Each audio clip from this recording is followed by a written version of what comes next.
এই নির্বাচনে এনসিপি তাদের 150টা এই গণঅভ্যুত্থানে যেই সরকারটা হবে এই পার্লামেন্টে আমরা বলেছি এই পার্লামেন্টে কোনো সরকারি দল বিরোধী দল পলিসিগত জায়গা থাকবে একটা জায়গায় পার্লামেন্ট হবে আওয়ামী লীগের বিরুদ্ধে এবং জাতীয় পার্টির বিরুদ্ধে ফলত এই পার্লামেন্টে এবং এটাও আমরা কনসিডারেশনে রেখেছি যেখানে জামায়াত থেকে যারা তরুণরা দাঁড়াবে যারা গণঅভ্যুত্থানে অংশগ্রহণ করেছিল বিএনপি থেকেও যে তরুণ সমাজরা অংশগ্রহণ করবে আমরা তাদেরকে বিভিন্ন জায়গায় যারা ভালো মানুষ তাদেরকে আমরা উপস্থাপন করব কিন্তু আমাদের যারা প্রার্থী থাকবে আমরা এই প্রক্রিয়াগতভাবে বাছাই করবো সেটাও আপনাদের সামনে আজকে স্পষ্ট করেছি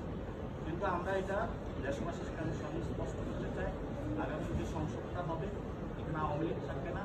জাতীয় পার্টি থাকবে না এবং এটা দীর্ঘদিন ধরে আমরা বলে আসছি